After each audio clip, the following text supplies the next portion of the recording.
So hi friends, welcome to fresh and vlogs. இன்றைக்கி நம்ம இந்த vlogல என்ன வீடியோ பார்க்க போகிறோன்னா ஒரு குக்கிங் வீடியோ தான்.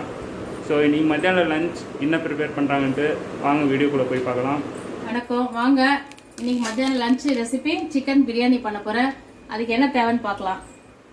தக்காளி 5, வெங்காயம் 3, புதினா, கொத்தமல்லி, பச்சை மிளகா, பிரியாணிக்கு தேவையானது வச்சாச்சு. பாத்திரம், எண்ணெய் ஊற்றிருப்பேன். இது எல்லாம் அதில் போட்டுருவேன். போட்டு வெங்காயம்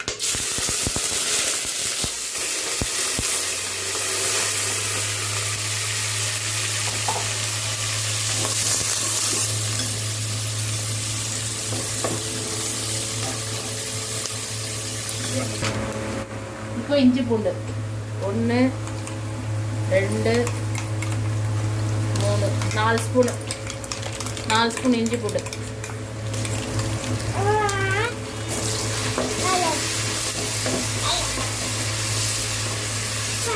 கரம் மசாலா 1 ஸ்பூன். கொஞ்சம் பச்சை வாசனை போடணும். தக்காளி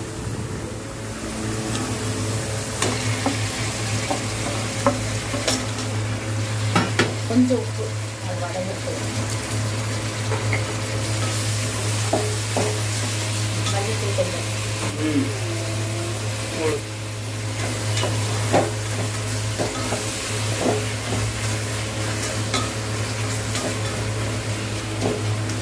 இப்போ இது வதங்கணும், தக்காளி வதங்கணும். தயிர்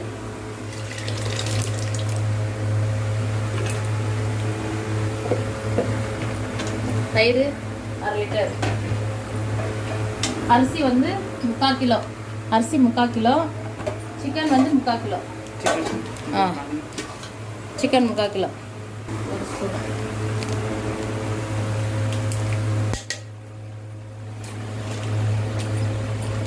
பால் இல்லையா? அதான் பால் எடுத்துக்கோதா.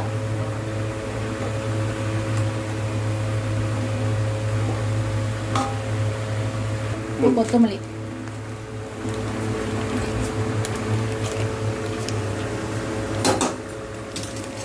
புதினா 1 கைப்பிடி,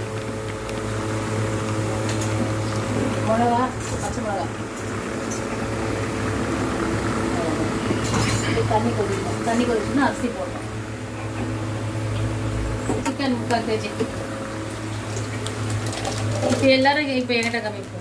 இப்போ எல்லாரும் கேட்பாங்க, எப்பப்பா வேக வச்சு போடுறீங்களான்ட்டு. எனக்கு என் பேரை இருக்கிறதால சூப் வேணுமாங்க அவனுக்கு. அதனால வேக வச்சு சூப் எடுத்து பிரியாணி பண்ணுறாங்க.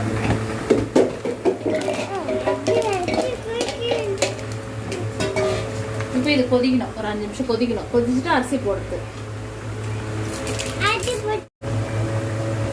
இப்போ தண்ணி கொதிக்குது. இப்போ அரிசி போடணும். இப்போ 3/4 கிலோ அரிசி, 3/4 கிலோ சிக்கனு. தண்ணி கொச்சாச்சு. நான் அரிசி போட்டுறேன்.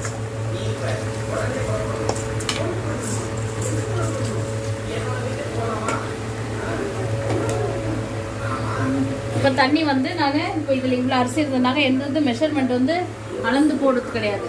இதில் இவ்வளோ முக்கா இருந்ததுன்னா இந்த முக்கா தண்ணி அவ்வளோதான். இந்த அரிசி முழுகணும் கம்மி. இவ்வளோதான் இந்த அளவு.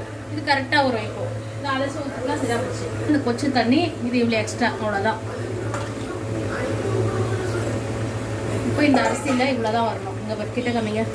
இப்போ இந்த அரிசிக்கும் தண்ணிக்கும் இதுதான் லெவல். என்னோட அளவு இது பிரியாணிக்கு. அவ்வளோதான். இது கரெக்டாக வரும் பிரியாணி. அதாவதுமா, நான் எதுக்கு கேட்டேன்னா, ஒரு சில பேர் வந்து ஒரு 2 காப்பி அரிசி அழுத்துட்டு 4 கிளாஸ். ஆமாம் அரிசி 1 போட்டாங்கன்னா 2 மெஷர்மெண்ட் போடுவாங்க.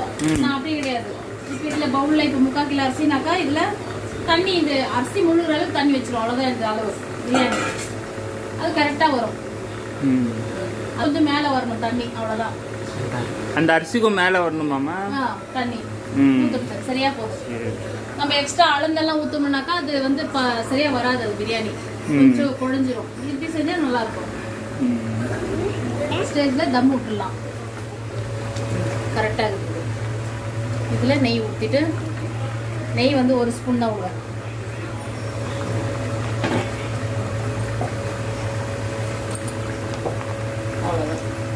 தண்ணி கரெக்டாக இருக்குது. தம் விடுறதுக்கு கரெக்டாக இருக்குது. நான் சிம்மில் வச்சுட்டு நான் தம் விடுவேன்.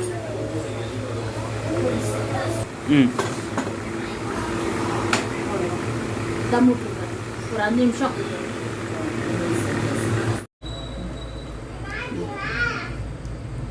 மக்களே ரெடி ஆயிடுச்சு. பிரியாணி ரெடி ஆயிடுச்சு. நான் சொன்னேன் இல்லையா அந்த மெஷர்மெண்ட்டு கரெக்டாக வந்தது பாரு. பாரு கரெக்டாக இருக்குது. இவ்வளோதான் இந்த அளவு. இங்கே பாருங்க நான் சொன்ன மெஷர்மெண்ட்டில் பண்ணதில் எவ்வளோ உதிராக வந்திருக்கு பாருங்க சாப்பாடு. பாரு எவ்வளோ. ரொம்ப நேரம் கூட ஆகல, ஜஸ்ட் 5 மினிட்ஸ் தான் ஆச்சு. பிரியாணி ரெடியாக வந்தது. இப்போ ரெடி ஆகிடுச்சு. நான் டேஸ்ட் பண்ணிவிட்டு உங்களுக்கு சொல்லுவேன். இங்கே பாரு சூப்பராக வந்தது. காரம் ஆயிடுச்சுமா. இந்த ஒன்று கூட்டிக்கு வா. இந்த வீடியோ பிடிச்சிருந்தா உங்களுக்கு லைக் பண்ணுங்க, ஷேர் பண்ணுங்க, சப்ஸ்கிரைப் பண்ணுங்க. தயவுசெய்து சப்ஸ்கிரைப் பண்ணிட்டு பாருங்க வீடியோவை. இந்த பிரியாணி உங்களுக்கு பிடிச்சிருந்தனாக்கா கமெண்ட் பண்ணுங்க. நன்றி, வணக்கம்.